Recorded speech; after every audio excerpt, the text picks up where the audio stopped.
Greetings, historians.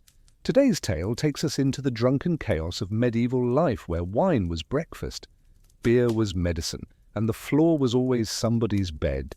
Here, on Boring History for Sleep, we'll toast to the reckless, ridiculous, and occasionally poetic world of drinking through the ages. So, before you get comfortable, take a moment to like the video and subscribe, but only if you genuinely enjoy what I do here. And let me know in the comments where you're tuning in from and what time it is for you. It's always fascinating to see who's joining us from around the world. Now dim the lights, maybe turn on a fan for that soft background hum, and let's ease into today's journey together. Imagine you're a peasant in 13th century Europe. You've been working the fields since sunrise, you're caked in mud, your back hurts, and you're parched. But instead of reaching for a glass of water, you do something your modern descendants would find deeply alarming. You reach for a tankard of ale, and not because you're trying to get tipsy. No, it's because water could kill you. Medieval people had a healthy, well-earned paranoia of untreated water. Rivers and wells were convenient dumping grounds for sewage, dead animals, and the occasional unlucky traveller. Germ theory didn't exist yet, but people had figured out through trial and very unfortunate error that drinking straight from the stream was a shortcut to spending the night with your face in a ditch or in a shallow grave. The solution? Small beer, a low alcohol, a mildly fermented drink made from grains, barley, and whatever yeast happened to be floating around. It wasn't glamorous, it wasn't strong, but it was safer than the plague-ridden puddle outside. Children drank it, nuns drank it, even monks drank it. Though, to be fair, they probably had better stuff. The average medieval person consumed about a gallon of ale per day. That's right, a gallon. Not because they were all raging alcoholics, though, let's be honest, some were, but because they genuinely didn't trust water. It was also cheaper and easier to produce than wine, and especially in Northern Europe. In many places, ale wasn't just a drink. It was a food group, a calorie delivery system in a cup. Liquid bread, if you will, and far less chewable than the mouldy stuff the local miller passed off as food. And no, people weren't staggering around drunk all day. The alcohol content in small beer was usually 1 to 2%. Just enough to kill bacteria, not enough to start a tavern brawl before breakfast. But if you drank too much, especially on an empty stomach, things got wobbly. While peasants were chugging low-grade ale to avoid dying from swamp water, monks were doing something a little more refined, inventing medieval craft beer. Yes, in between chanting, copying manuscripts, and regretting their celibacy, monks were quietly becoming the OG brewmasters of Europe. Far from being casual drinkers, they ran full-on brewing operations in their monasteries, and they were good at it, really good. Why monks? Well, monasteries were clean, relatively stable, and full of men with time, literacy, and access to big pots. Brewing became part of the monastic routine, just like praying, fasting, and passive-aggressively judging each other's handwriting. They brewed for guests, for pilgrims, for charity, and of course, for themselves. Let's not pretend Brother Pius wasn't sneaking a pint between Vespers and Matins. They also perfected recipes, unlike peasants who just tossed grains in a pot and hoped for the best. Monks documented everything. They measured ingredients. They timed fermentation. They even introduced hops to the process. Yes, hops, the plant that gives beer its bitterness and lets you pretend your IPA addiction is sophisticated. And while regular folks were drinking small beer, monks brewed stronger stuff. Why? Because they could. Also, because during fasting periods, solid food was banned, but beer wasn't. This brilliant theological loophole gave rise to what monks lovingly called liquid bread. It had calories, it had flavor, it had alcohol. What more does a cloistered man need? Some monasteries got so good at it that their beer became famous across regions. Townspeople would visit the abbey not for spiritual enlightenment, but for the booze. By the 14th century, many monasteries were running what we'd now call microbreweries, except instead of a guy named Chad in a flannel shirt, it was Brother Gregory, with a tonsure and impeccable fermentation notes. Monastic beer became a brand. Even today, several beers still carry names tied to old monasteries, proving that holy men really understood the sacred relationship between man and mug before Instagram, before Facebook, and long before you could ruin your reputation with a tweet, there were taverns. And in medieval times, taverns were where everything happened. Weddings were planned there, deals were made there, fights broke out there, and yes, people got properly, gloriously, biblically drunk there. Taverns were the medieval answer to both the office and the town square. You went there to hear news, gossip about your neighbours, argue about taxes, and occasionally find out if someone had been secretly excommunicated. It was basically a medieval Reddit thread, except with more beer and slightly fewer trolls. Slightly. The interior was simple, a dirt or straw-covered floor, rough wooden benches, an open hearth, and a tavern keeper who may or may not have cleaned the mugs this week. The air was thick with smoke, garlic, and regret. And on busy nights, and you might find travelling musicians, dice games, or an impromptu pig auction taking place between rounds. The drink menu, modest, usually ale, maybe cider, and if you were lucky or rich, a bit of wine. But no one came for the variety, they came for the chaos. And in a society where most people worked from dawn to dusk in back-breaking conditions, a tavern was more than a drinking hole. It was a pressure valve. It's also where social boundaries blurred, temporarily, in the tavern. Peasants could bump shoulders with merchants, clergy might share a bench with the town blacksmith, and occasionally, someone might start speaking Latin after 2 cups and no one would stop them. Everyone was equal under ale, until someone knocked over a jug, then all hell broke loose. Of course, not everyone was a fan. Church leaders complained that taverns were dens of sin, and city councils tried regulating them with about as much success as regulating pigeons. But the truth was simple. Taverns were essential. They kept communities together, let steam blow offwards, and gave people a place to lose arguments, money, and memory, all in one night. In medieval Europe, and how drunk you got, and how much dignity you lost in the process, often depended on your social class, because getting wasted wasn't a one-size-fits-all experience. It came in tiers, like a really unstable wedding cake with a goat sleeping under it. Let's start at the bottom. The peasant. Your average village labourer drank small beer or weak cider throughout the day, not to party, but to stay alive. It was a calorie source, a water substitute, and frankly, one of the few affordable pleasures in a life full of blisters and taxes. Peasants drank from wooden cups, clay jugs, or, if things got really desperate, their hands. Getting wasted wasn't always the goal, but on feast days, you could count on someone waking up in a haystack with no memory and someone else's shoe. Now, slide up the muddy social ladder to the nobility. Here, alcohol was about status. Nobles drank wine, ideally imported and absurdly expensive, and served in a goblet that could double as a helmet. Wine was often sweetened, spiced, or perfumed, because nothing says power like drinking something that smells like your grandmother's closet. Feasts in noble courts were liquid marathons, multiple courses, endless refills, and toasts that went on so long you could grow a beard mid-sentence. Getting drunk at court was common, even expected, but it had to be done gracefully. Slurred Latin and wine-stained robes, forgivable. Throwing up on the bishop's lap, slightly less so. Then there were the monks and clergy, floating in their own bubble, technically celibate, occasionally sober. Monasteries brewed beer, but the priests drank wine, for sacramental purposes, of course, which is a polite way of saying they were usually tipsy by vespers. But whether peasant or noble, the one universal rule was, don't waste it. Alcohol was valuable. Every drop came from labour, fermented, stored, and hauled by someone who'd rather be napping. You drank what you had, and you respected it. Or you got in a fight with the baker and ended up in the stocks.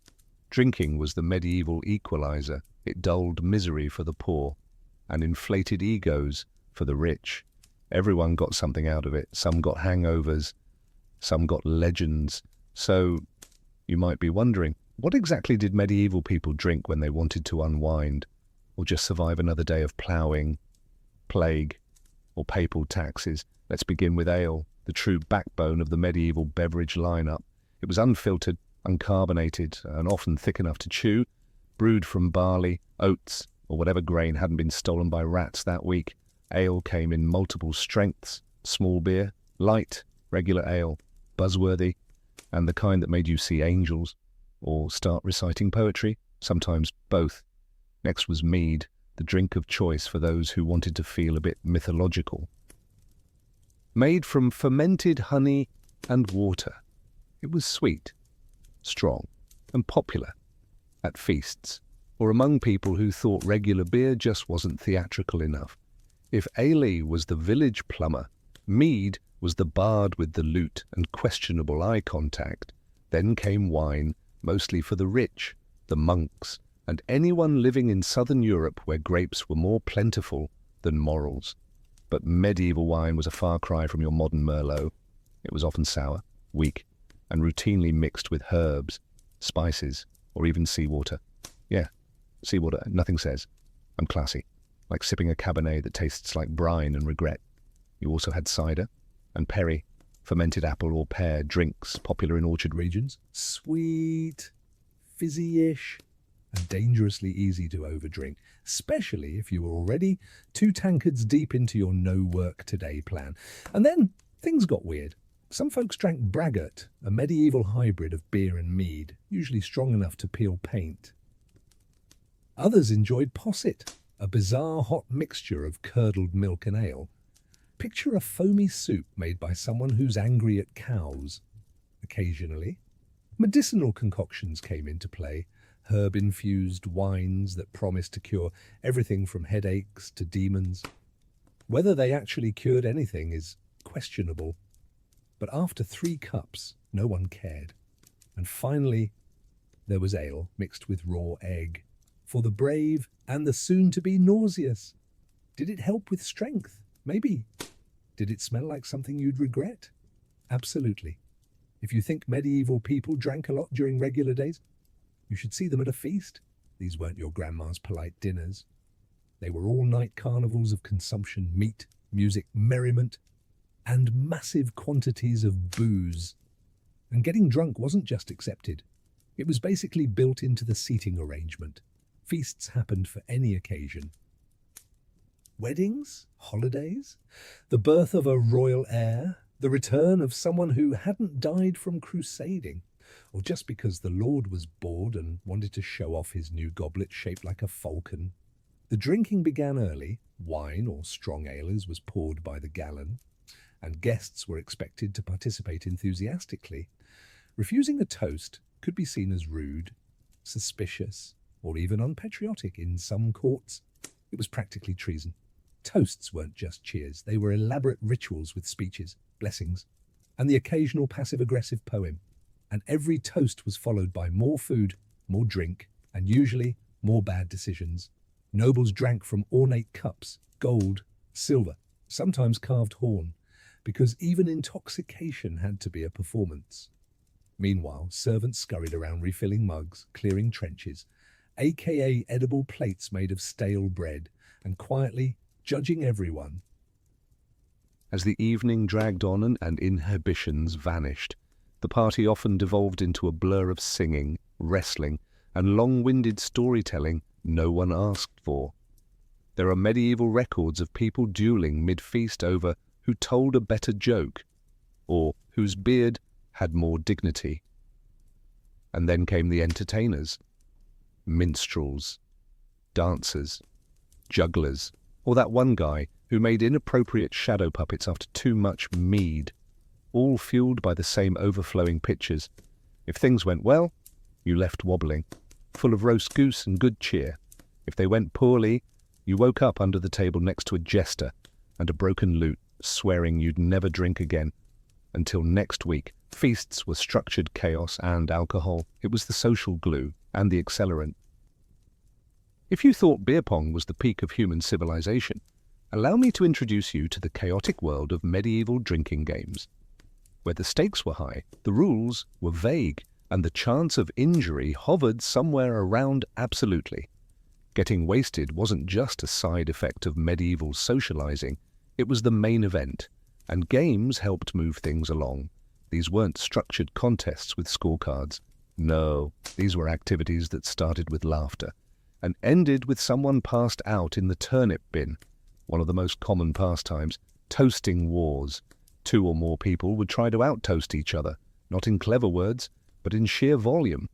It was less about poetry and more about surviving round after round without slurring through the words. To the king's goat, another classic was casting the dice, often played for drinks, coins, or questionable favours. The dice were crude, often carved from bone, and the rules changed depending on who was sober enough to explain them. And if the game ended in an accusation of cheating, well, congratulations, you just invented medieval bar fighting, which we'll cover later. There was also who can drink the most the fastest, not a creative name, but extremely popular. This was less about winning and more about achieving bragging rights, and possibly liver failure. Medieval men prided themselves on how many tankards they could down before falling into a hedge. In noble circles, drinking games were wrapped in rituals and manners, like courtly pledges. A lady might challenge a knight to drink a full goblet in her honour, a task he'd accept dramatically, possibly while composing a short epic poem, and trying not to belch through the rhyming couplets. And of course, there were games with physical consequences. Balance contests, spinning challenges, and impromptu wrestling once someone mistook the minstrel for an ogre. The point was never really to win, the point was to drink more, laugh harder, and test the durability of the local furniture. In medieval Europe, drinking wasn't just socially acceptable. It was theologically endorsed. The church may have wagged its finger at taverns and bar fights, but when it came to wine, that was holy business. Let's start with the basics. Communion wine. At every Mass, the priest would lift the chalice, say a few sacred words, and boom. It was now the literal blood of Christ, and then he drank it, often several times a week, sometimes daily. Now, it's not like priests were doing keg stands in the cathedral, but the ritual meant a steady, respectable intake of wine, all in the name of salvation. And wine wasn't reserved just for communion. Monasteries produced barrels of the stuff. Technically for religious use, but somehow always with enough left over for, let's say, personal reflection. Monks documented their vintages, they praised the divine quality of fermentation, and occasionally ended sermons a bit slurred, and then you had saints who were practically the patron protectors of partying. St. Bridget of Ireland once prayed for a lake of beer for the heavenly host. And yes, that's a real quote. St. Arnold of Soissons is said to have saved thousands by urging people to drink beer instead of water during a plague. Science? No. Accidentally correct? Absolutely. Even religious festivals doubled as excuses to drink. Christmas, Easter, saints' days, they weren't just for praying, they were for feasting, singing, and warming your soul and bloodstream with ale or mead. Pilgrims often stopped at monasteries where monks offered hospitality in the form of bread, shelter, and just enough wine to make the next leg of the journey spiritually questionable. And if you passed out under the altar table, well, you were just resting in the presence of the Lord, of course. The church condemned excessive drinking, but like most medieval rules, enforcement was wildly inconsistent. A noble might get a stern sermon, a peasant might get tossed in the stocks, a monk, he'd just get reassigned to less liquid duties. Let's be honest, in a world where beer was safer than water, someone was always bound to overdo it, and while medieval society loved a good feast and a bit of booze-fueled cheer, there was a limit. Once you crossed the line from merrily tipsy to shouting at goats and trying to joust a fence, that's when the town stocks came into play. Yes, the dreaded stocks. Medieval society's favourite blend of punishment and public entertainment. These wooden contraptions clamped your ankles, wrists, or neck and left you stuck in the village square, exposed to the elements, hecklers, and occasionally a very disappointed sheep. Getting put in the stocks for public drunkenness wasn't rare. If you were loud, rude, vomited somewhere sacred or strategic, or decided to moon a local bishop, you might find yourself clamped into public humiliation by dawn. The punishment wasn't just physical. It was deeply social. Your friends, neighbours, and that one nosy blacksmith's wife all got to watch you squirm, stew, and sober up slowly in full daylight. Children might throw old vegetables. Monks might mutter scripture at you. Someone would definitely say, "Seen that one before." Ironically, you weren't always punished for drinking, only for being bad at it. Nobles could drink themselves into a coma at feasts with no consequences. But if a cobbler tripped into a pig trough after 3 ales, suddenly it was a moral crisis. Authorities saw public drunkenness as dangerous, not because of the alcohol itself, but because it made people unpredictable. Slurred speech and stumbling were fine behind closed doors, but out in the streets, that's how revolts start. Or worse, folk songs. Some towns even had ale tasters, whose job was to make sure tavern beer wasn't too strong, or at least not stronger than the mayor's tolerance. Still, being drunk in public was rarely treated as a crime. It was a mild disgrace, a social slap on the wrist. You weren't a criminal, just someone who got a little too medieval on a Wednesday night. And after a few hours in the stocks, you walked away stiff, shamed, and probably planning your next visit to the tavern. Just quieter this time. Hangovers in the Middle Ages were exactly as awful as you'd expect, minus the ibuprofen, and minus any sympathy from your neighbours. You wake up on a pile of straw, the church bells are going off like Judgment Day, and there's a goat staring at you because apparently you passed out in its stall again. So what did medieval people do for hangovers? Well, for starters, they powered through it. You had chores, you had obligations. You didn't have time to complain about your head splitting open like a rotting melon. You just muttered something about sin and staggered back into the daylight. But some people, bless them, did try actual cures. One popular one, raw eggs and ale.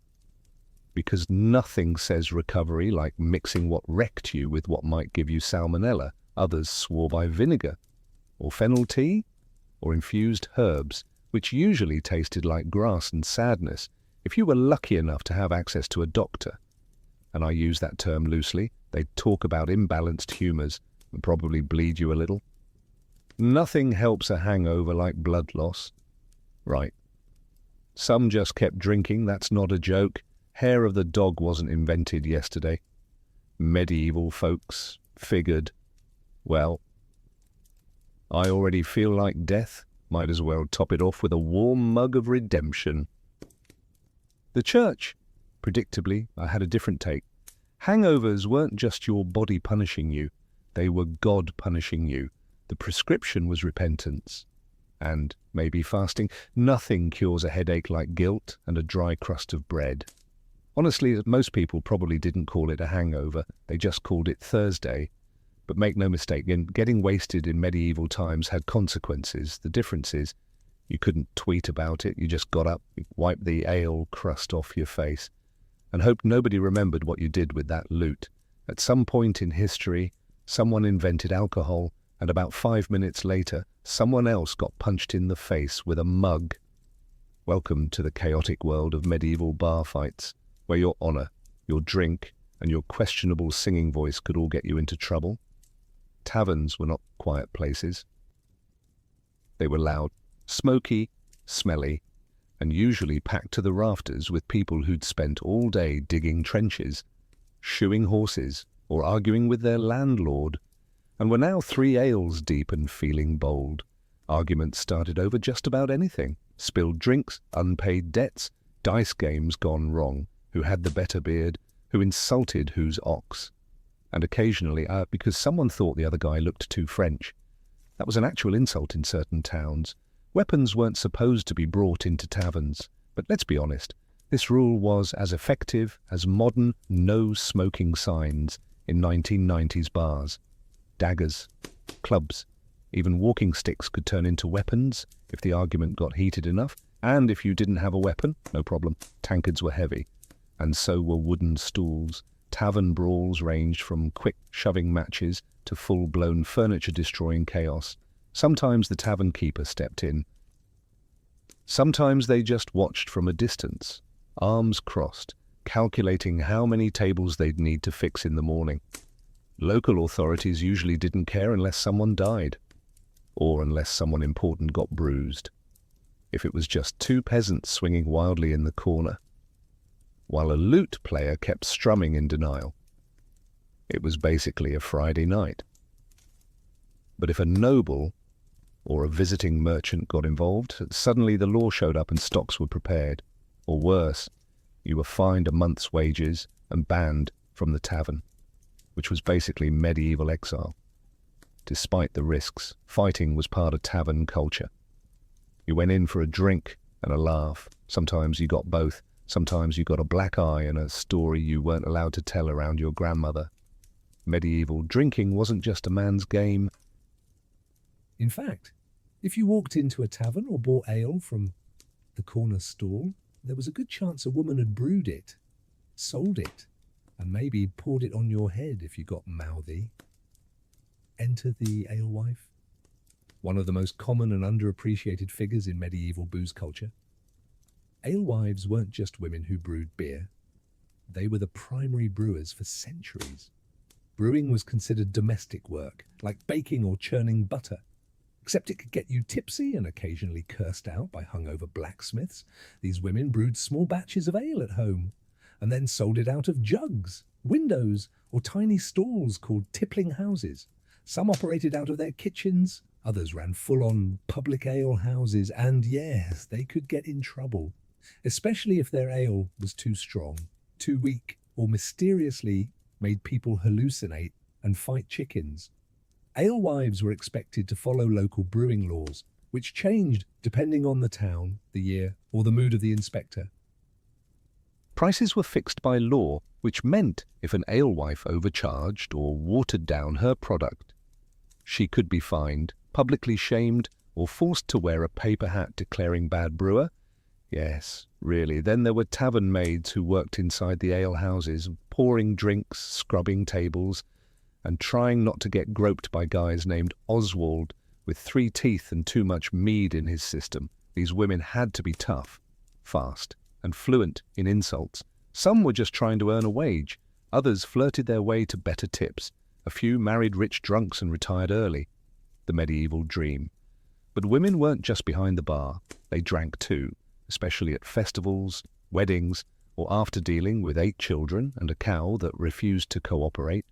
Drunkenness wasn't praised in women, but it wasn't unheard of either. And if the ale was good and the night was long, a few verses of bawdy song were absolutely fair game. In the Middle Ages, if you were sick, injured, or just looked mildly uncomfortable, someone was going to hand you alcohol. Maybe it was a priest, maybe it was your barber surgeon, maybe it was your grandmother.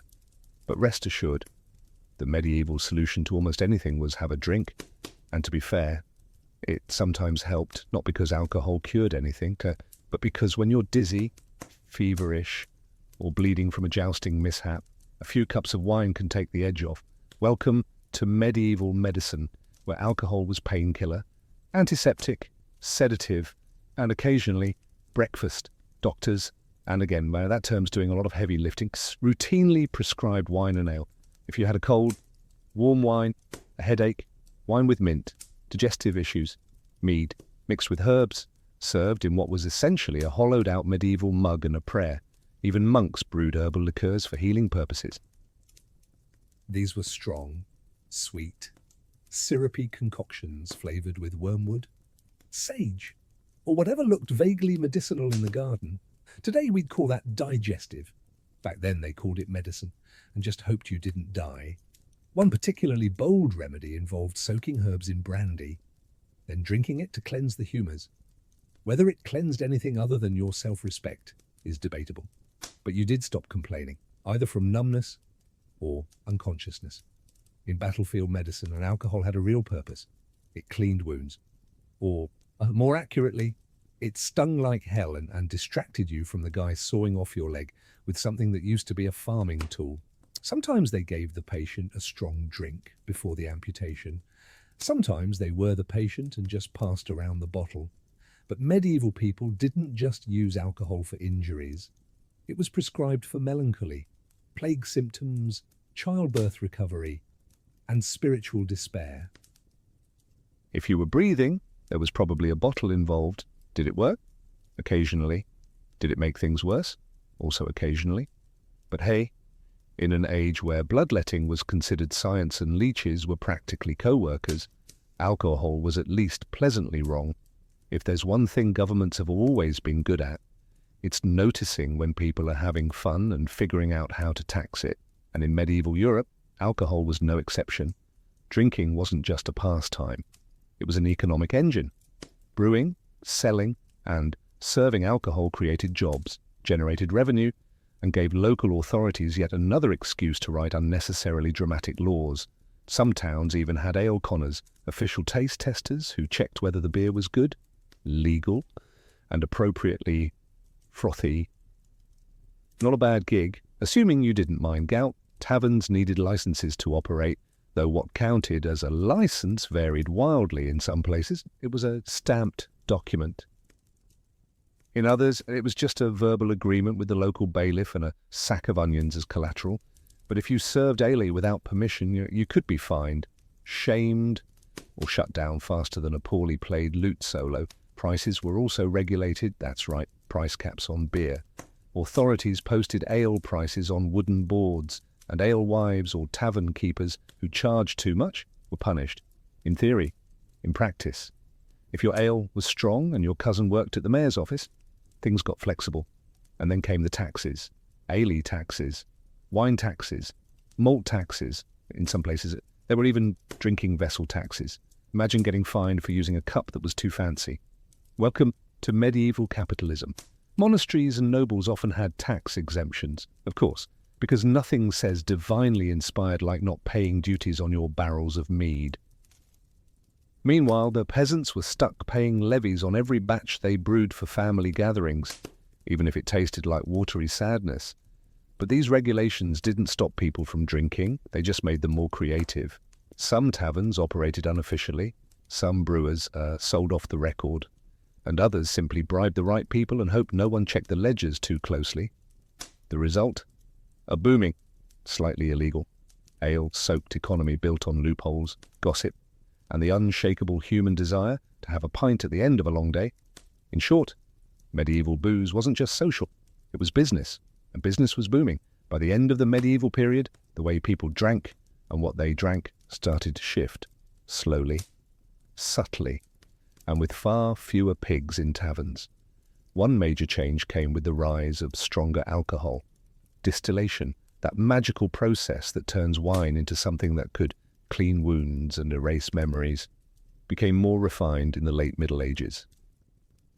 This gave birth to early versions of brandy, aquaverte, water of life, and other dangerously potent drinks that made beer look like toddler juice. At the same time, international trade expanded. Exotic spices, new brewing techniques, and, eventually, sugar and rum made their way into Europe. With every shipload of imported goods, drinking culture evolved. Mead and ale began to lose ground to wine and spirits, especially among the wealthy, who now wanted to sip imported claret and pretend they were part of the Renaissance. Taverns also got an upgrade. By the 16th century, some evolved into inns and public houses, early versions of the pub. Drinking was no longer just something you did after work. It became a structured part of travel, politics, and even postal delivery. Yes, medieval mailmen drank, frequently. And then came the Reformation, which poured cold water and guilt on a lot of the party. Reformers like Calvin and Knox were not big fans of public drunkenness. Suddenly, drinking became a moral battleground, and taverns were accused of being dens of sin, sloth, and questionable fiddle-playing. Governments got stricter, licensing laws multiplied, taxes increased, public drunkenness was increasingly criminalized, but the desire for a good drink, That never went away, it just adapted. Alewives were pushed out by guilds and male-run breweries. Wine was regulated by state-appointed officials. Spirits became fashionable in court. And slowly but surely, drinking moved from an everyday necessity to more of a social choice. The Middle Ages gave way to modernity. And while we gained better sanitation, cleaner water, and slightly less mead, we also started to forget how deeply entwined alcohol had been with survival, celebration, and social life for centuries. In ancient Babylon, love was not a spontaneous, rosy-cheeked affair. It was war. And like any good war, it required strategy, incantations, and sometimes the assistance of a very grumpy demon. Babylonian love magic didn't shy away from meddling with the supernatural. If you couldn't win someone's affection through charm, you'd write their name on a cursed clay figurine and bury it near their door. Just like that, you had leverage. Who needs roses when you've got necromancy? The Babylonians believed love could be summoned or subdued through ritual and invocation. Tablets from Mesopotamian archives describe enchantments where a priest or sorceress would call upon Ishtar, the goddess of love and war, to bend the will of a target. And Ishtar was not the gentle, harp-playing type. She once destroyed an entire mountain range because someone dumped her. So, yes, she knew a thing or two about vengeance and passion. Some spells included hair, nail clippings, or drops of blood, organic tokens to tether the lover's soul to the spellcaster. These were either burned in small fires and dissolved into oils, or wrapped inside fabric pouches. These pouches would be buried beneath thresholds or hidden in beds to heat the heart of the desired person. That heating could sometimes cause obsession or madness. But, hey, what's love without a little side effect? And it wasn't all about attraction. Babylonian texts also mention apotropaic spells designed to drive away unwanted suitors or remove a rival's erotic pull. In one particularly nasty charm, a woman asked the gods to make her rival's breath smell like a corpse, subtle, effective, and guaranteed to ruin any moonlit moment. This mix of erotic desire and divine manipulation created a culture where love was a battlefield layered in ash, honey, blood, and whispers. You didn't just hope someone loved you, you dragged them into a cosmic tug-of-war, using scrolls, dolls, and invisible spirits to tip the scale. Love, in Babylon, was rarely mutual. It was an act of will. And when words failed, spells stepped in, etched in cuneiform, whispered to the stars, and sealed with sacred smoke. Babylonian love wasn't pure, but it was potent. In ancient Greece, love spells were less about hearts and flowers, and more about domination and desperation. The Greeks had a specific name for this magical obsession, eros. But it wasn't the gentle affection you'd write poetry about. It was a frenzied, all-consuming madness, more likely to land someone in a temple begging for mercy than walking hand in hand through olive groves. Greek love magic was split into two powerful branches, agoge spells and philia spells. Agoge spells were meant to drag someone, sometimes literally, to the practitioner. Usually used by men, and these spells aimed to inflame lust, cause sleeplessness, and even make the victim hallucinate until they surrendered to desire. A typical agog spell might say something like, "Burn her heart until she comes to me crawling." Yes, crawling. Greeks were not subtle about their intentions. The spells were often written on lead tablets, cheap, durable, and heavy with symbolism, and buried in graveyards or wells, places considered gateways to the underworld. Why? Because these spells often invoked underworld spirits or restless ghosts to do the dirty work. You wanted someone to fall in love. You'd call on a dead guy who had nothing better to do. On the other hand, philia spells were more affection management. These were often used by women trying to maintain peace in marriages or control their husband's wandering eyes. Rather than summon burning passion, philia spells focused on harmony and loyalty. They were sometimes infused into wine or oil acting like magical tranquilizers hidden in daily rituals. Of course, herbs and potions played their part. Greeks used aphrodisiacs like mandrake root, which looked vaguely human and was believed to scream when uprooted, probably not ideal first date material. Love potions also included honey, myrrh, and even crushed bones mixed into drinks or rubbed onto clothes. A particularly strong recipe involved menstrual blood, an intimate and powerful ingredient believed to tie a man's soul to his lovers forever. Greek erotic magic wasn't romantic in the modern sense. It was strategic, visceral, and usually aimed at control rather than consent. Eros, the god of love, was often depicted blindfolded and armed with arrows for a reason. Love wasn't just blind, it was dangerous. And the Greeks knew exactly how to weaponize it. When it came to love, the ancient Romans took what the Greeks started and added more wine, more drama, and far more legal loopholes. Roman love spells weren't merely folk traditions whispered by lonely hearts. They were considered tools of influence, status preservation, and occasionally straight-up revenge. In a society obsessed with order and honor, controlling another person's desires became a stealthy way of rewriting fate itself. Roman love magic came in many forms, but defictiones, binding spells, were among the most popular. These were usually etched into thin sheets of lead and folded like cursed love letters before being buried in tombs or tossed into rivers. The idea: entrap the target's mind, body, and spirit by invoking chthonic deities like Pluto or Hecate. The writing was often sharp, commanding, and full of desperate pleas. Some read like court summons, others resembled melodramatic fan fiction. A particularly eerie example from Rome asks that a woman named Victrix burn with love for me, Marcus, like a torch, day and night, until she can no longer bear to be without me. Sounds romantic, until you realize Marcus buried that spell next to a child's grave to add extra power. Roman ethics, optional, perfumes and oils were another avenue for magical manipulation.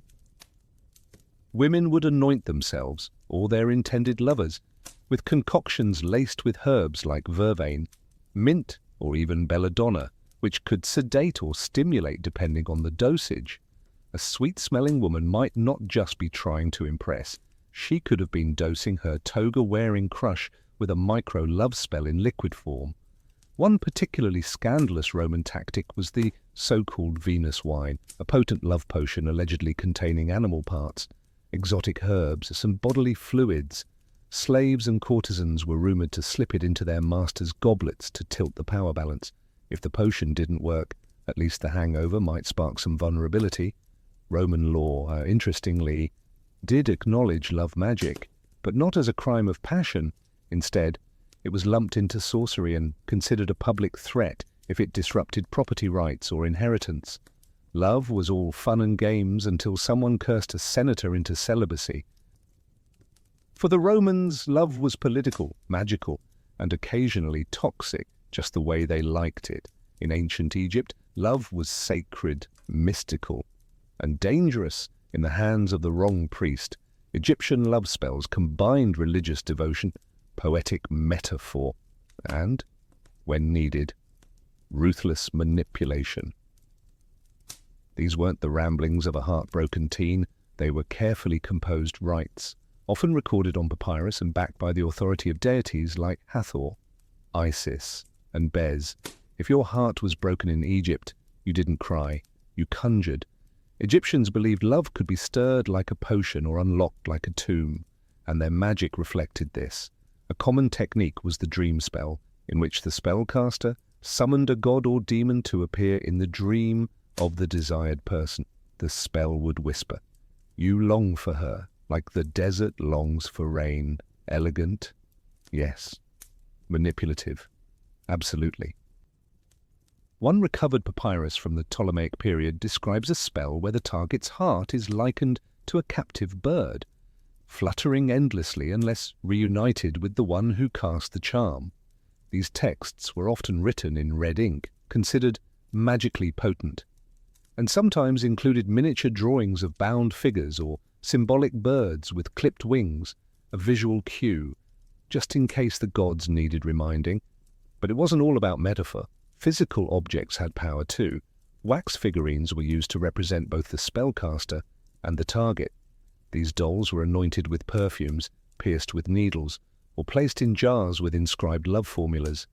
And depending on the goal, passion, or punishment, the results varied wildly. Want affection, rub the doll with lotus oil. Want revenge for rejection, add scorpion venom. Potions were popular, often involving ingredients like honey, wine, mandrake root, and, unsurprisingly, blood. Some spells even required menstrual blood mixed with beer, which was believed to bind the man's soul to the woman through shared essence. Offer that at a modern cocktail bar and see how it goes. What truly set Egyptian love magic apart was its divine undertone. These weren't mere tricks, they were invocations. Love and lust were seen as natural extensions of divine will. But divine will could be influenced with the right hymn, the right words, and a properly charged amulet. Ingredients that walked the line between medicine, magic, and outright poison. You weren't just wooing someone with roses, you were slipping them a cocktail of hallucinogens, animal parts, and sometimes your own bodily fluids. If modern dating is complicated, at least it doesn't usually involve powdered mummy. In ancient love magic, ingredients weren't chosen for their smell or taste. They were selected for symbolic and spiritual force. The more potent or taboo the object, the more power it was believed to have. Hair, fingernails, spit, and menstrual blood were commonly used because they contained personal essence. To bind someone, you needed part of them, or part of yourself. But some recipes went well beyond the personal. In Babylon, spells sometimes called for scraps of lion skin, crocodile fat, or the feathers of nocturnal birds, creatures thought to live between worlds. In Egypt, scorpion venom might be smeared onto amulets or mixed with myrrh to stir both desire and dread. In Rome, spells occasionally included the ashes of burned bones, or, disturbingly, the remains of condemned criminals. If love couldn't be earned, it would be stolen from the world of the dead. One particularly twisted Greek recipe instructed the user to obtain the bones of a bat, grind them with honey and wine, and leave the mixture beneath a moonlit statue of Aphrodite. Drink it, and your target would become mad with desire. Of course, they might also become mad, full stop. Many potions blurred the line between aphrodisiac and poison. Belladonna, mandrake, and henbane were all popular ingredients. Taken in the right amount, they induced lightheadedness and emotional openness. Taken in the wrong amount, well, let's just say, love became eternal, in a tombstone kind of way. And while men often wielded love spells to incite lust, women frequently used more subtle means, clothing enchantments, food magic, or charm bags sewn with silken herbs. These might be hidden in pillows or hung beneath beds. One Babylonian spell even instructs a woman to anoint her breasts with a sacred oil before embracing her lover, making the moment both erotic and enchanted. Not all ancient love spells were meant to ignite passion. Some were curses in disguise, wrapped in seductive words but loaded with venom. These weren't about mutual desire. They were about domination, humiliation, or vengeance. And their true goal wasn't love. It was control. In ancient Greece and Rome, many so-called love spells were actually defixiones. Binding curses meant to overwhelm the will of the victim. They might be phrased sweetly. May she think of no other man but me. But their methods were sinister. The idea was to shatter a person's emotional independence, rendering them sleepless, obsessed, and emotionally enslaved. If that sounds like psychological warfare, it was. These spells often targeted the mind and body. A popular Greek curse would ask deities of the underworld to bind the target's arms, legs, tongue, and even genitals, rendering them helpless unless they came crawling back to the spellcaster. Lead tablets inscribed with these curses were folded tightly, symbolizing the sealed fate of the victim, and deposited in graves, wells, or crossroads, all liminal places where divine and human realms met. One infamous Roman example begged Pluto to turn her thoughts into madness until she seeks me out in the streets. It included specific bodily instructions. Bind her knees so she cannot dance with another. bind her lips so she cannot kiss another. It wasn't romance, it was emotional kidnapping, complete with ghostly accomplices. Sometimes these love curses included a second victim, a rival. In that case, the spell would redirect all of the target's passion to the caster, while simultaneously ruining the rival's chances. One spell from Carthage curses a woman's competitor with hair loss, a rotting voice, and womb sickness, a terrifying way to ensure she wouldn't be anyone's object of affection, even in Egypt, where love magic often took poetic forms. Curses seeped in. Some spells invoked lion-headed deities to tear apart a target's peace of mind until they submitted. Others used figurines of the victim, stabbed, burned, or broken, while reciting verses to bind their heart to the practitioner. Despite the elaborate rituals and eerie curses, ancient love magic wasn't always hidden in temples or carved into cryptic tablets. Much of it lived in the ordinary, woven into the routines of daily life. For many, casting a love spell was as natural as brushing one's hair or pouring wine. Magic wasn't separate from reality. It was embedded in it, in bustling markets from Babylon to Athens. Vendors didn't just sell figs and perfumes, they also sold magical charms. Small amulets made from carnelian, hematite, or bronze were carried in tunics or sewn into garments to attract affection or shield against unwanted advances. Some were shaped like phalluses, others like tiny hands or eyes, symbols believed to either charm or ward off lust. A girl might wear one when hoping to catch the attention of a suitor. A wife might tuck one under her mattress to keep her husband loyal. Love magic also slipped into food. Meals were prepared with more than just spice. There was intent. In Rome, women were known to stir aphrodisiacs into sauces, pour honeyed wine laced with herbs, or serve bread kneaded with whispered spells. One Egyptian charm directed the user to breathe into the cooking pot and speak the beloved's name 3 times. Dinner became a slow seduction, each bite a step closer to enchantment. Even cosmetics weren't immune. Ancient Greek women ground special herbs into their eye kohl or lip pigments, believing it would make their gaze irresistible.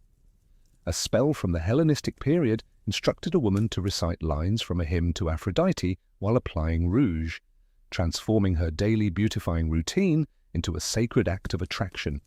Clothing, too, carried magic. A Babylonian text recommends washing a garment in enchanted water before offering it to a potential lover.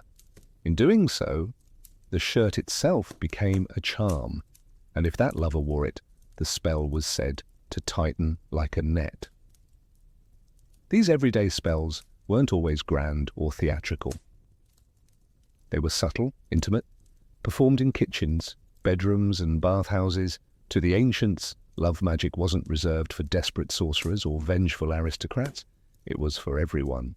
For all their seductive promises, ancient love spells were never guaranteed to work, and when they did, the consequences could be disturbing, even tragic. While many spellcasters imagined a blissful union as the result of their magical efforts, ancient texts and warnings suggest that love magic often unraveled in unexpected and terrifying ways. The same spell meant to bind a lover could just as easily summon illness, madness, or divine punishment. In Greece and Rome, philosophers and priests alike cautioned against meddling with the will of others. Theophrastus mocked those who relied on love potions, portraying them as foolish and desperate. Pliny the Elder flat-out labelled love magic as dangerous superstition, warning that its practitioners were either deluded or criminal. Even in magical papyri, cautionary lines were often included. Do not call upon this spirit unless you are ready to accept what follows, and what followed could be grotesque. One Roman legend tells of a man driven mad by a failed spell. He wandered the streets at night, calling out the name of a woman he no longer recognized. In another tale, a woman who used a potion to secure her husband's fidelity found herself the target of his obsession. As he became violent and paranoid, convinced she was unfaithful despite her original intentions. Some spells even warned that the gods might turn on the user. In Egypt, invoking Hathor or Isis without proper offerings could anger the deity, bringing misfortune instead of romance. One recovered scroll states, "If she is not meant to love you, your heart shall know sorrow tenfold." That's ancient for don't try to force it. Rivals could also fight back. A targeted woman might hire a counter-magician to unbind her from the original spell or to curse the practitioner in return. These magical feuds could escalate into full-blown hex wars, with spells flying in both directions, sometimes over years. Protective charms, salt circles, and sacred words were all part of the defense. Perhaps most chillingly, love spells often succeeded in creating obsession rather than affection. The victim might feel compelled but confused, physically drawn but emotionally vacant. Love turned into compulsion, a haunting echo of true connection. Though the gods of Babylon have long fallen silent and Roman grave tablets have crumbled, the heartbeat of ancient love magic never truly stopped. It simply adapted. The spells, potions, and rituals of the ancient world evolved, repackaged into folk traditions, whispered superstitions, and even self-help rituals we still see today. Take the concept of the love potion. While modern science scoffs at the idea of aphrodisiac elixirs, the shelves of health stores still overflow with tonics promising enhanced attraction, deeper intimacy, or natural magnetism. Ancient herbs like mandrake, damiana, and ginseng still find their way into teas and oils meant to rekindle passion. We may not invoke Venus or Ishtar anymore, but the desire to bottle love remains strong. In parts of southern Italy, folk traditions continue to echo Roman and Greek magical beliefs. Red ribbons tied under mattresses, herbal sachets hidden in clothing, and whispered charms passed down through grandmother's mirror, the rituals once practiced in classical temples and street corners alike. In parts of the Middle East and North Africa, fragments of Egyptian and Mesopotamian love magic survive in talismans worn discreetly or spells spoken during cooking.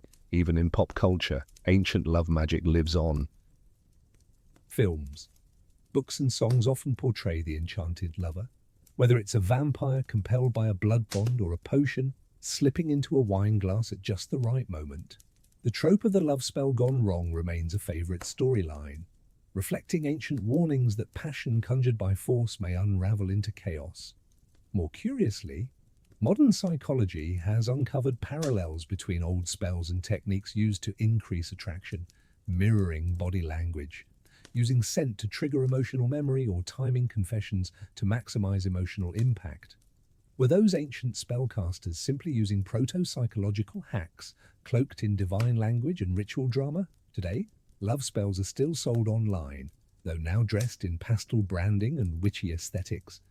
Etsy shops offer customized candle spells, while TikTok hosts manifestation tutorials that wouldn't seem out of place on a Greek papyrus scroll. In the end, ancient love magic wasn't just about getting someone to love you. It was about regaining control in the face of longing. That impulse, timeless, desperate, beautifully human, remains with us. We still chase that same alchemy, to be seen, desired, chosen, and if a little magic helps along the way, so be it. In ancient Greece, sport was not a pastime. It was a sacred duty, a divine performance of flesh and will before the gods. Nowhere was this more evident than at the Olympic Games, first held in 776 BCE in Olympia, a sanctuary site dedicated to Zeus. For over 1,000 years, Greeks from city-states across the Hellenic world gathered every 4 years, not for politics or war, but to chase immortality through muscle and grit. The games weren't casual contests. Athletes trained for months, sometimes years, under the watchful eyes of coaches, priests, and even philosophers. Before competing, they swore an oath to Zeus, promising they had prepared honestly and would not cheat. This wasn't just formality. Breaking the oath could result in public flogging or disgraceful disqualification. Honor was everything. And if you're imagining chariot races and discus throws with dignified robes flapping in the wind, stop. Greek athletes competed completely nude. It was a celebration of the male form, yay, but also a sign of transparency. Nothing hidden, no armor, no trickery, just raw athleticism and the judgment of the gods above. The original events were simple: foot races, long jump, discus, javelin, wrestling and boxing. Then came the pancratium, a brutal combination of wrestling and boxing with barely any rules. Fingers were broken, the eyes were gouged, the crowd cheered. Death wasn't common, but it wasn't forbidden either. Winning brought more than bragging rights. Victors were crowned with a simple olive wreath, but they returned home as heroes. Some cities awarded winners with free meals for life, prime seats at the theatre, or even exemption from taxes. Poets would immortalize their names. Sculptors might carve their likeness into marble, but for a fleeting moment they were godlike. But there was no room for women, not in the audience and certainly not as competitors. The Olympic Games were for men only, though women did have their own separate festival, the Haraya, also held at Olympia, featuring foot races for unmarried girls. Still, it paled in comparison to the testosterone-fueled spectacle that defined the male arena. The Greek Olympics were more than games. They were a sacred fire, burning with ambition, discipline, and divine expectation. To run, to wrestle, to win. It wasn't just athleticism, it was ritual, it was legacy, it was war without weapons. If the Greeks turned sports into sacred ritual, the Romans turned them into a blood-soaked spectacle.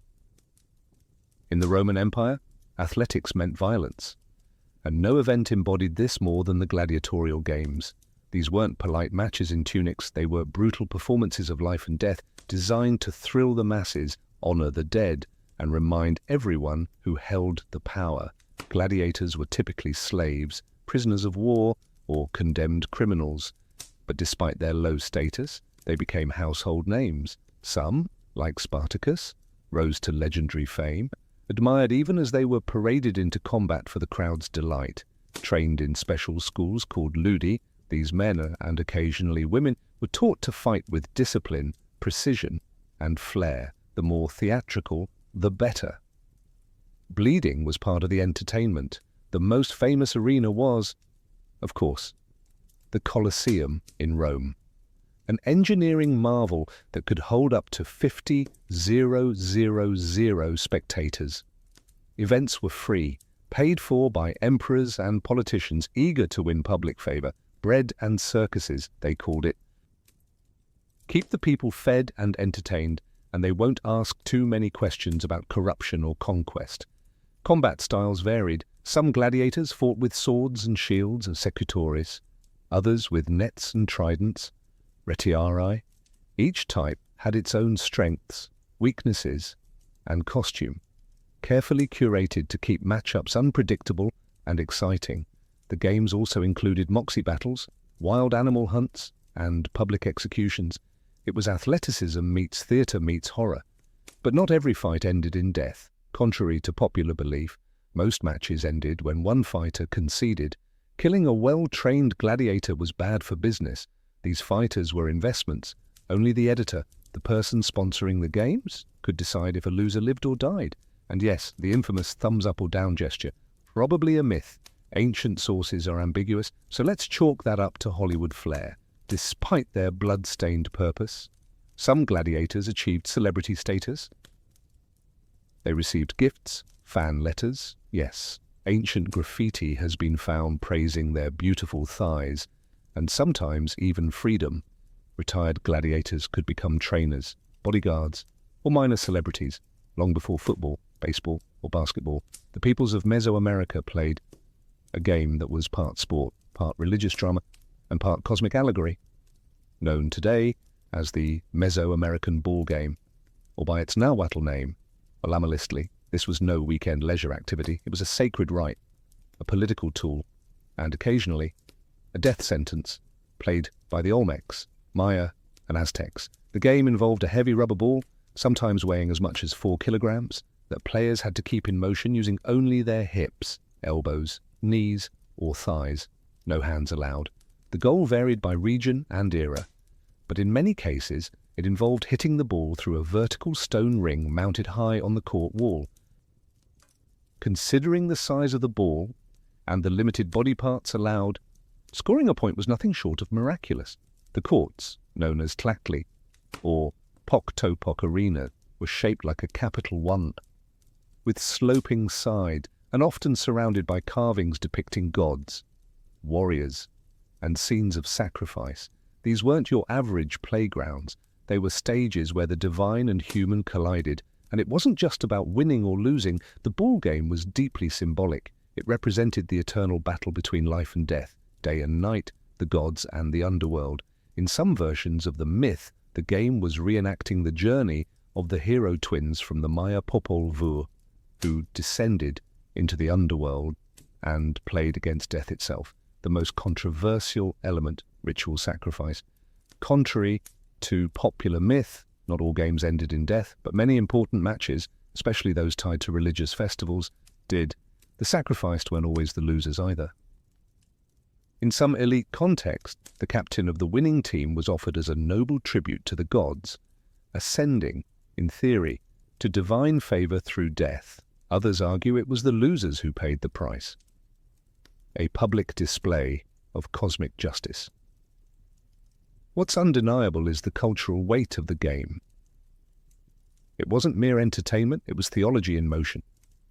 The thud of the rubber ball echoed through temple plazas, a heartbeat of belief, identity, and power. When it came to physical activity, the ancient Egyptians blended leisure, ritual, and preparation for the afterlife. Sports weren't simply a diversion, they were reflections of cosmic balance, royal power, and divine order. While they lacked massive public arenas like the Greeks or Romans, Egyptian society still nurtured athleticism with a spiritual undercurrent that made every movement meaningful. Wrestling was perhaps the most visually documented of all ancient Egyptian sports. Tomb paintings dating back over 4000 years show pairs of young men locked in grapples, executing complex throws and holds that wouldn't look out of place in modern judo. These weren't staged performances, they were serious training exercises that emphasized discipline, coordination, and balance.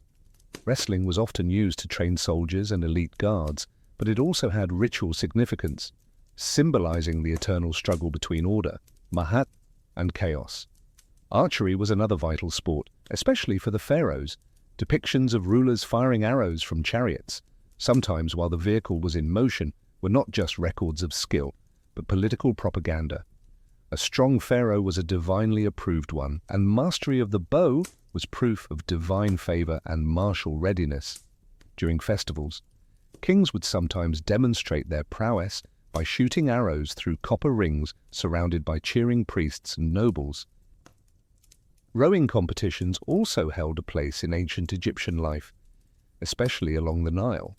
Crews of young men competed in ceremonial regattas, their synchronized strokes reflecting discipline and unity. These weren't just for sport, they honored the gods and recreated mythical journeys, like the solar bark of Ra crossing the heavens for the everyday Egyptian. Sports included tug-of-war, leapfrog-like jumping games, and rhythmic dancing, activities both joyful and communal. Children practiced balancing and acrobatics, while laborers stayed physically fit through their daily work. Athletic games during festivals often served as community bonding and religious observance, blending sweat with spirituality. Interestingly, Egyptian women participated more than in many ancient cultures. Wall paintings show female dancers and gymnasts performing at banquets and ceremonies, often in celebration of fertility and divine femininity. While not competitive in the modern sense, these performances were athletic, graceful, and held symbolic weight. In ancient China, sports weren't just about physical prowess. They were tightly woven into the fabric of Confucian values, military training, imperial politics, and the pursuit of harmony between mind and body. From battlefield simulations to courtly pastimes, athletic activities served both the elite and commoners, often reflecting deeper philosophical ideals. Archery held a particularly exalted place in Confucian tradition. The nobleman was expected to master the bow not only as a warrior, but as a gentleman. Competitions were formalized and deeply ritualistic. During the Zhou dynasty, archery contests were held in ceremonial halls, where etiquette mattered as much as accuracy. Participants bowed, recited prescribed phrases, and shot not to kill, but to demonstrate inner virtue and discipline. Hitting the target was seen as a metaphor for hitting moral perfection. But not all sports in ancient China were so serene. Enter Jiju, Chinese polo, introduced during the Han dynasty and reaching peak popularity under the Tang, polo became the sport of emperors, generals, and aristocrats. Played on horseback with long mallets, it was thrilling, fast-paced, and surprisingly dangerous. Emperor Shizong of Tang even died in a polo accident. Still, the sport was embraced by both men and women of the court. Noble women in silk robes could be seen galloping alongside their male counterparts, striking balls with astonishing agility. In an age of rigid gender roles, polo briefly leveled the playing field. Military sports also flourished. Cuju, an early form of soccer, was originally developed to keep soldiers agile and coordinated. Players kicked a leather ball through a net or hole in a wall using precise footwork. Over time, Cuju became a popular civilian game as well, eventually gaining recognition as the earliest documented form of football. Martial arts too found expression through sport. Wushu and early forms of kung fu weren't just combat techniques, they were disciplines that cultivated the spirit as much as the body. Sparring matches and strength tests were common in military academies, and public demonstrations often staged during festivals. Even games like chess and Go, Weiku, were viewed as mental sports, testing strategy, foresight, and emotional control. The ideal sportsman wasn't merely strong, he was balanced, restrained, and morally upright. In the ancient Near East, spanning Mesopotamia, Assyria, Persia, and beyond, sports were rarely just games. Athleticism was often a reflection of power, divine favor, and military preparedness. Physical feats weren't celebrated in isolation, they were part of public ritual, royal image building, and the cultural machinery of empire.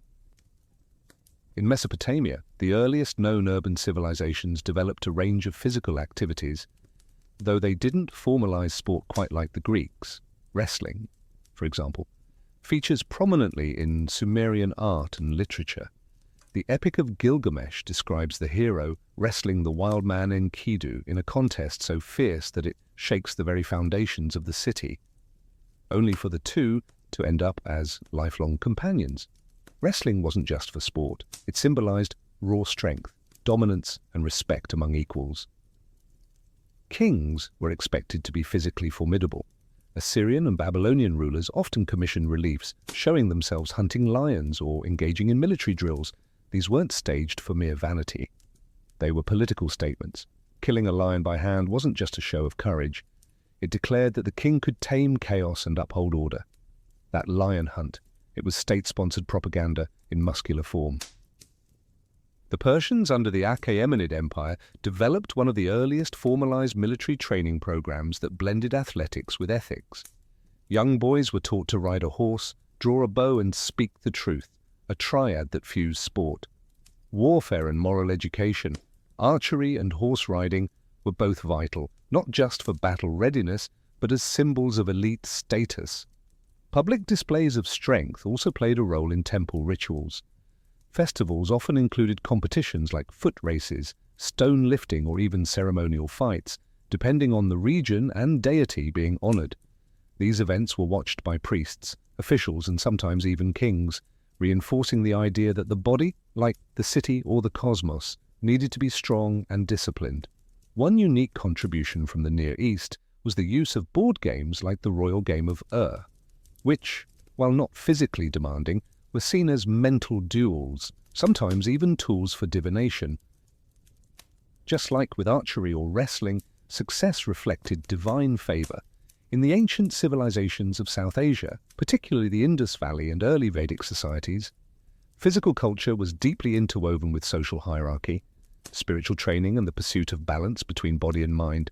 Though archaeological evidence from the Indus Valley is sparse in terms of organized sport, clues from urban planning, figurines, and later Vedic texts reveal a society that valued physical agility, strength, and discipline.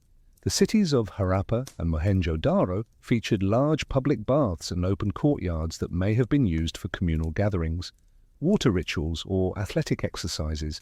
Terracotta figurines show people in dynamic poses, wrestlers, dancers, and acrobats, suggesting that movement and performance were essential parts of daily life.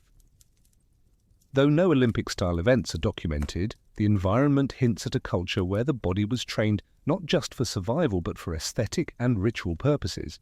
As society transitioned into the Vedic period, the emphasis on physical prowess became more codified, particularly through Danu Veda, the ancient science of warfare. Young warriors were trained in archery, swordsmanship, chariot driving, and hand-to-hand combat. Competitions often accompanied royal festivals where princes showcased their martial skill to assert dominance and attract political alliances. Wrestling, Malayuddha, emerged as one of the most revered sports in ancient India. More than just brute force, it was a spiritual practice. Wrestlers followed strict dietary and moral codes, lived disciplined lives, and often trained in temples. The Akhara, a traditional wrestling school, functioned like a monastery, emphasizing mental purity as much as physical strength. The practice survives today in modified forms, still deeply respected. Ball games and dice games also appear in Sanskrit texts. Krida, the Sanskrit word for sport, encompassed everything from racing animals to playing strategy games. In the Mahabharata, even divine heroes like Krishna and Arjuna are shown participating in sports, often using their skills as metaphors for cosmic struggle. Yoga, too, originated during this period, not as a gentle stretching routine, but as a rigorous system of physical and mental discipline aimed at achieving spiritual liberation. Athleticism, here, was not for glory, but transcendence, though often overlooked in historical accounts. Women in the ancient world did participate in sports, though usually under strict limitations and in gender-specific arenas. When women trained, competed, or performed physical feats, it was often tied to fertility, grace, or ritual purity, rather than public spectacle or competition. Yet across cultures, we find surprising evidence of female athleticism, sometimes celebrated, sometimes suppressed, but never absent. In ancient Greece, women were banned from the Olympic Games, and not just from competing, but even from watching. However, they had their own festival, the Heria, held in Olympia in honor of the goddess Hera, young. Unmarried girls raced barefoot in tunics shorter than the norm, their hair loose in contrast to married women's veils. Though there was no javelin or pancration, victory was still rewarded with olive crowns and commemorated with statues. In Sparta, women enjoyed far more athletic freedom. Spartan girls trained publicly in running, wrestling, and throwing, often competing in front of male audiences. Their athleticism was seen as a civic virtue. Strong mothers produced strong warriors, while the rest of Greece found this shocking. Sparta viewed female strength as foundational to their militarized society. In Egypt, tomb paintings and reliefs show women dancing, leaping, and performing gymnastic feats, particularly in festivals and religious ceremonies. These performances, though not competitive, were demanding and athletic. Some scenes even show paired female acrobats in mid-air poses, suggesting a long tradition of trained movement and physical artistry. Ancient Rome offers more complex examples. While elite Roman women rarely engaged in public sport, lower-class women and slaves occasionally performed in arenas as gladiatrices. Female gladiators, though rare. Inscriptions confirm their existence. More commonly, women participated in ball games, swimming, and equestrian training within private villas. In China, Tang dynasty records show noble women playing polo, one of the only major sports that allowed women and men to compete side by side. Dressed in flowing robes, they galloped through imperial courts, striking balls with precision. These scenes shocked later Confucian historians, but they demonstrate a brief window where elite women wielded athletic agency. Though the crowds have vanished and the dust of ancient stadiums has long settled, the spirit of ancient sports still pulses through the modern world. From Olympic gold medals to football stadium chants, today's athletic culture owes more than just inspiration to the ancient world. It inherits its structure, its spectacle, and even its soul. The Olympic Games themselves are a direct resurrection. Revived in 1896, the modern Olympics were consciously modelled on their Greek ancestors, complete with ceremonial oaths, laurel motif, and even the flame, a symbol once sacred to Hestia. The values may have shifted from divine favour to international cooperation, but the essential goal remains to celebrate the physical limits of the human body. Roman influence echoes in our love for stadium sports.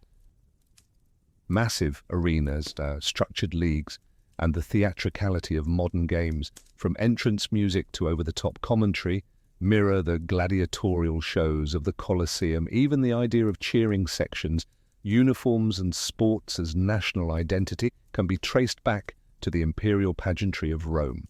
Mesoamerican traditions resonate in the ways we tie sports to ritual and symbolism.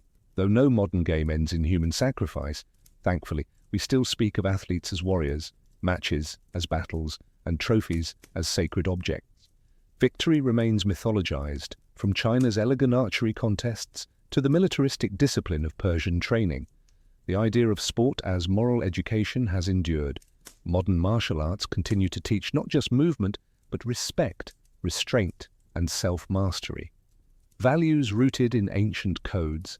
Even forgotten games like Cuju and Krida have seen renewed interest as historians and enthusiasts seek to rediscover the diverse origins of modern athletics. Ancient board games, too, are reappearing in popular culture, not as dusty relics, but as reminders that competition isn't always physical.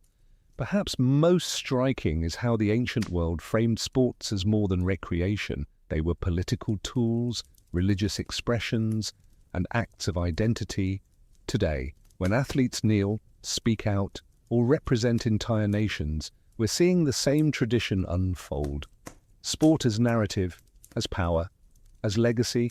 In short, the ancient world didn't just invent games, it invented the idea that through sport, humanity could aspire to greatness, not just strength or speed, but honor, meaning, and the eternal pursuit of something just beyond our reach.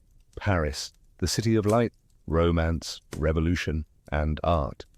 But few tourists realize that beneath the elegant boulevards and iconic monuments lies another city, far darker and infinitely more silent, a shadow, Paris, stitched together by tunnels carved into limestone, and lined wall to wall with bones.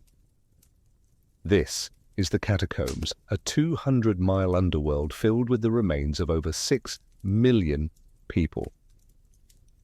The descent into the catacombs begins innocently enough. A spiral staircase leads you down, away from the noise of the living world. The air grows colder, the light dims, and then you're there, in the ossuary, a space where walls are literally made of human bones. Stacked with disturbing precision, skulls are arranged in rows like trophies, femurs cross-hatched in decorative patterns. Some tunnels even form shapes, hearts, crosses, columns. It's morbidly artistic and disturbingly calm. This macabre labyrinth was never built with tourists in mind. In fact, the catacombs began as limestone quarries. Dug as early as the Roman era, Paris grew by using the very bones of its earth, limestone for buildings and cathedrals, bridges. But by the 1700s, those empty quarry tunnels would take on a new role because the living were running out of room for the dead. By the mid-18th century, Paris faced a dire crisis. Its cemeteries, particularly the infamous Saints' Innocents, were so overcrowded that corpses were literally spilling into nearby buildings, the stench overpowering, disease inevitable. Something had to be done. In 1786, officials began exhuming millions of corpses from overflowing graveyards and relocating them into the abandoned quarries. Workers moved cartloads of bones under cover of night, a grim procession lit by torchlight. The bones were dumped at first, then rearranged later into the haunting formations we see today. It wasn't just sanitation, it was spectacle. The result is a vast necropolis beneath a modern metropolis, a place where time stands still, where bones of plague victims, revolutionaries, and medieval monks rest side by side.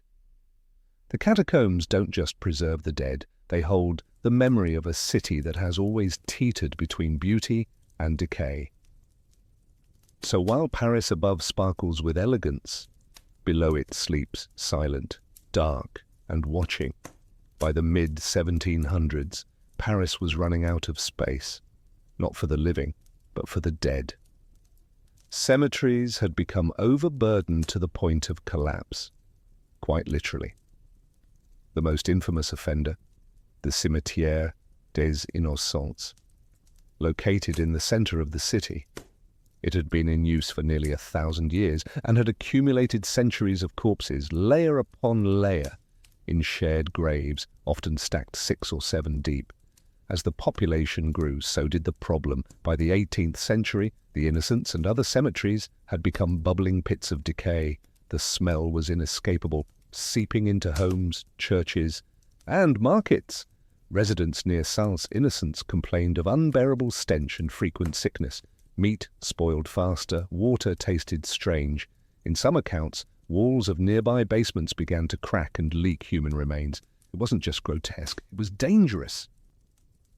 In 1763, King Louis V issued a royal decree banning burials within the city, but the church resisted. Cemeteries were sacred ground. Bodies were to rest in consecrated soil. But by the 1780s, the situation had reached a tipping point. After a cellar wall collapsed due to the weight of decomposing bodies on the other side, public health officials demanded a solution. The dead could no longer stay above ground. Enter the abandoned limestone quarries. These underground chambers, remnants of Paris's building boom, were mostly unused, dark, cold, and far from the eyes of the city. Perfect for a mass relocation of human remains. In 1786, authorities began transferring bones from Saints Innocents to the subterranean network. The work was conducted at night and out of public view. Workers wore long robes, and the carts of bones were draped in black cloth. Priests accompanied the processions, chanting the rites of the dead. It was equal parts grim and reverent.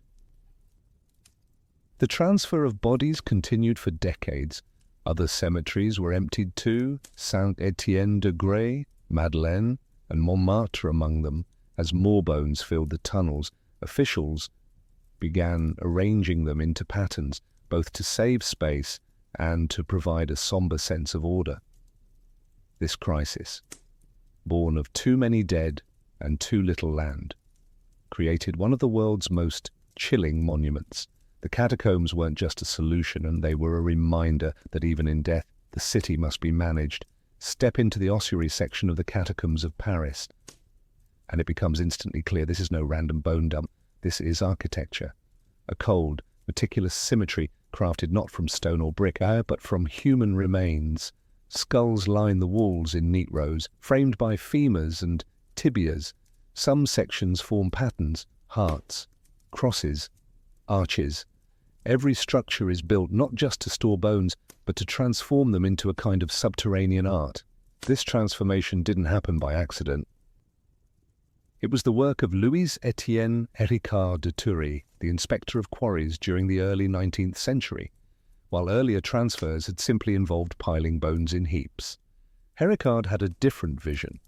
He believed the catacombs could serve as a moral and aesthetic monument, both a solution to overcrowded cemeteries and a reflection on the transience of life. Under his direction, the ossuary was cleaned, organized, and arranged into the haunting gallery we see today. The bones themselves, taken from millions of bodies, were anonymous. There are no names, no tombstones, just bone upon bone, arranged like library shelves of the dead. The only identifiers are plaques, small stone markers denoting which cemetery the remains came from, and the year they were transferred. In some section, poetic inscriptions appear. One reads, "Stop, this is the empire of death." Structural stability was a concern too. The bones weren't just decoration. They were used to reinforce the existing tunnels in some places. Bones are packed behind retaining walls, hidden from view but essential for holding up the narrow corridors. Engineers had to be careful. They were working beneath the very city of Paris. And a collapse would mean more than just ruined tunnels. It could take whole neighborhoods with it. Lighting was sparse in the early days, just flickering oil lamps or torches that made the shadows dance across eye sockets and rib cages. Today, electric lights make the scenes less ominous, but no less surreal.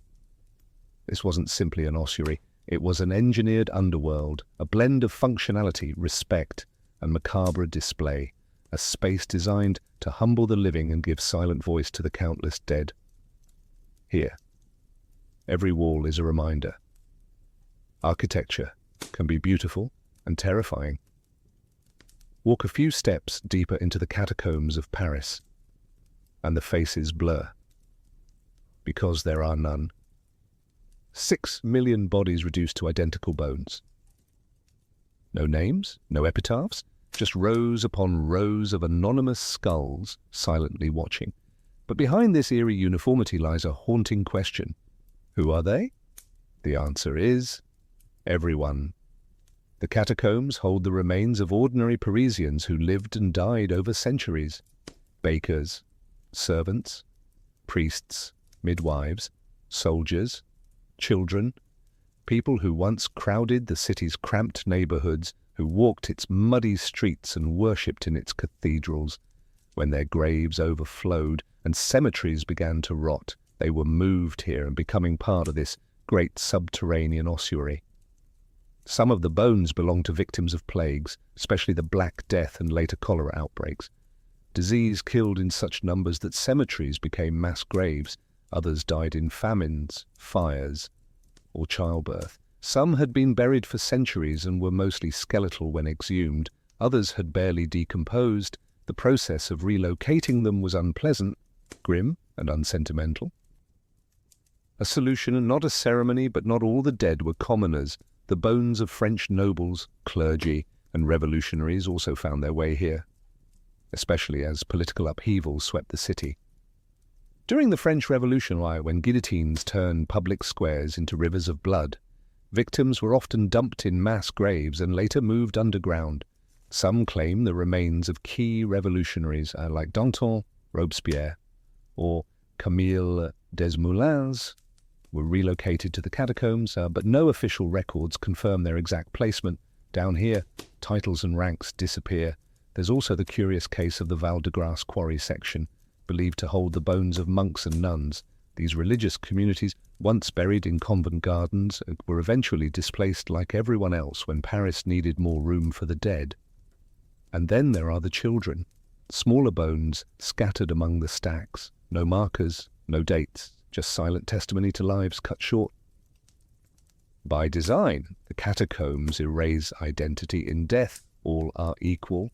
Peasant, poet, plague victim, or patriot, the anonymity is overwhelming. 6 million souls reduced to geometry, and yet, in their silence, they speak of the sheer weight of history, of the cost of city life, and of a society that once stood shoulder to shoulder, and now lies skull to skull.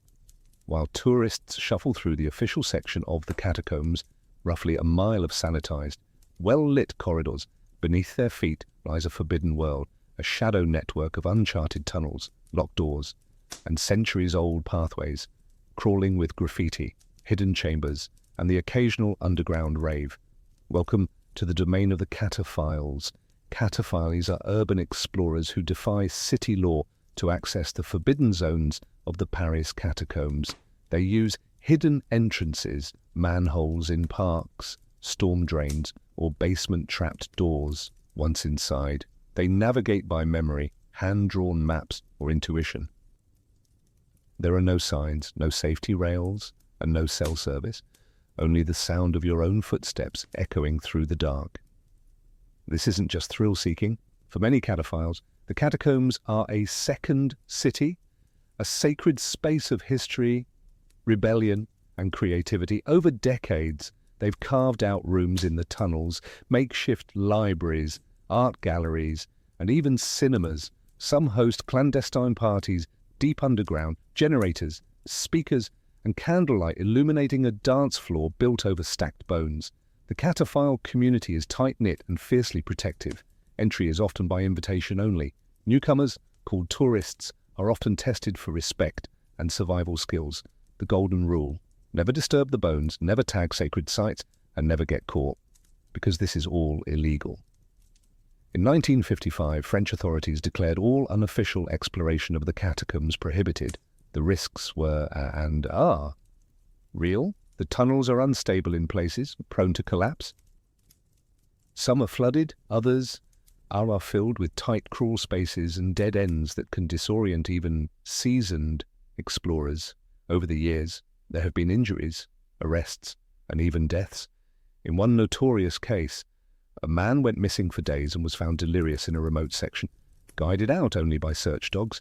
Despite the dangers, the city's catacomb police the cataflix, struggle to stop the trespassing. The system is simply too vast. Every time a known entrance is sealed, a new one is found. The cataphiles return.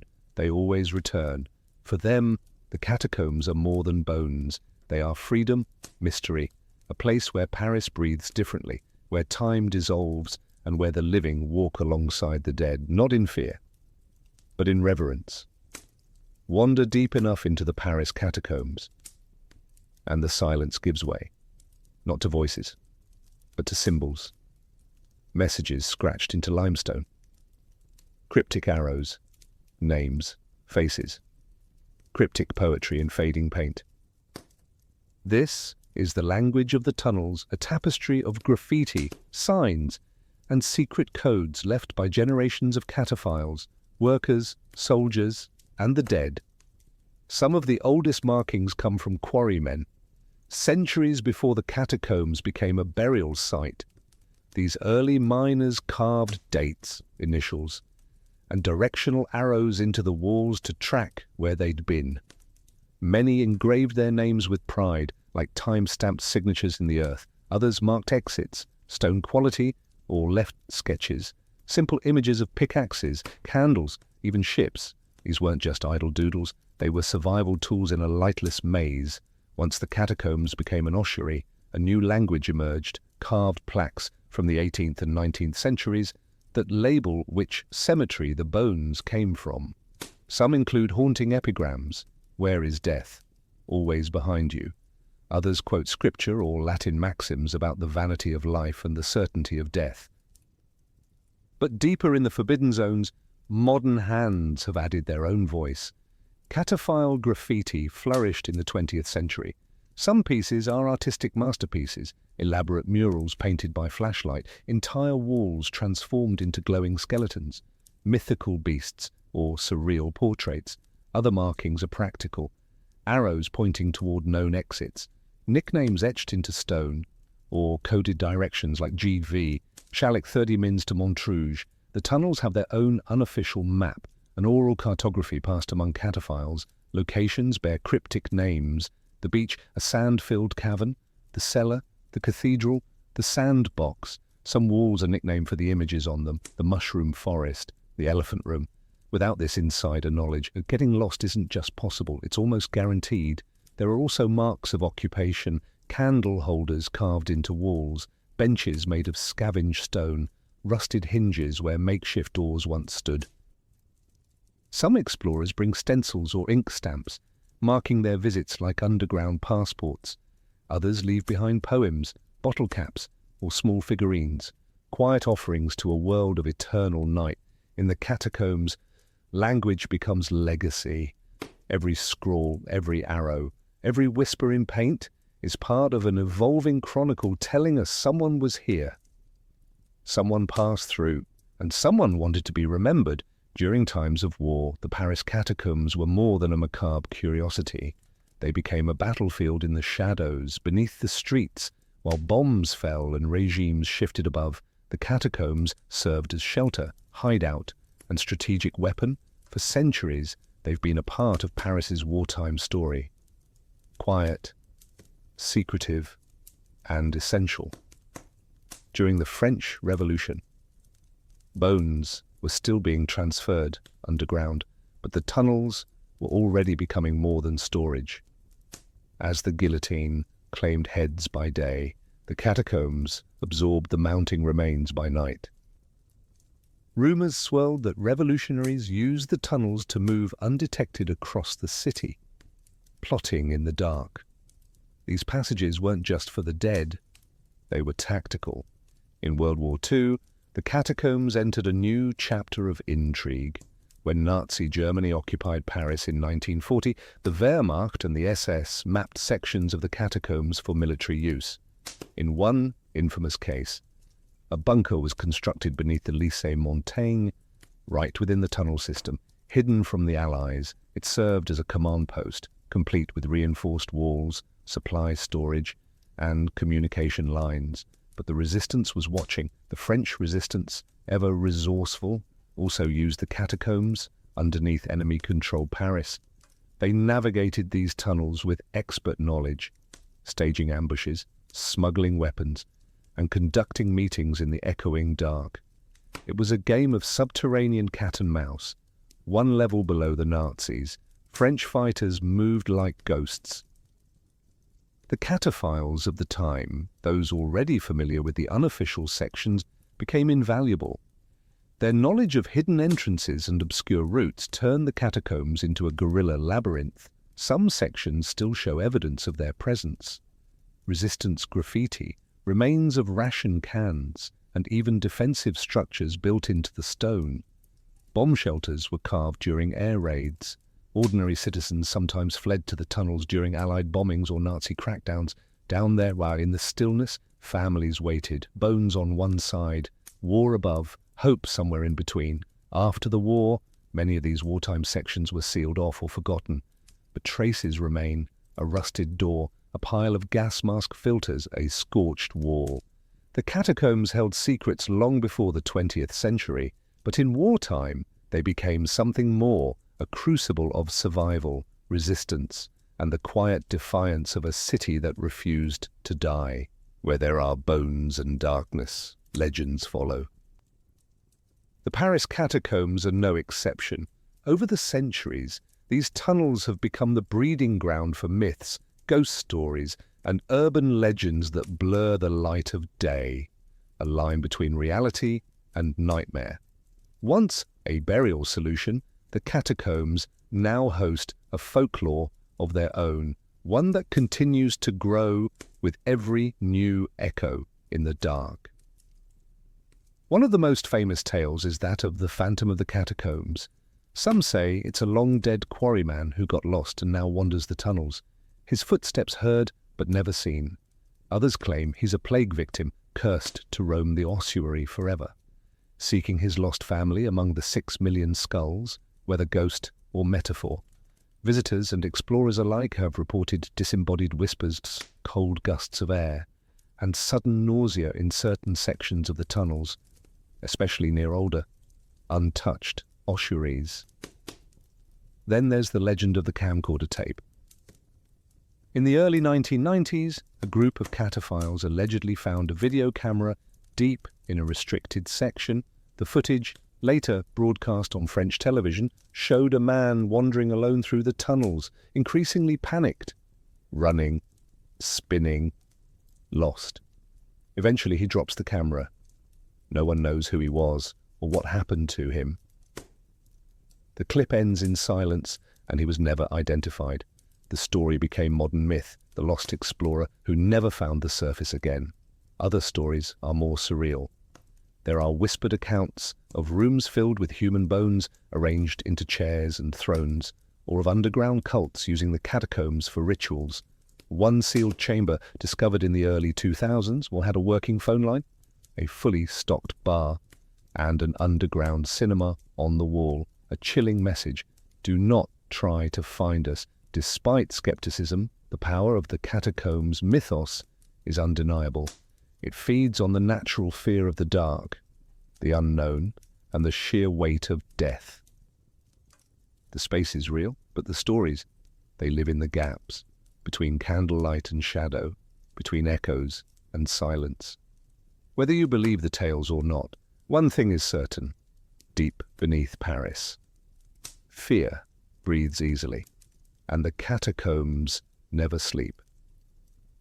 Today, the catacombs of Paris are one of the city's strangest and most visited attractions.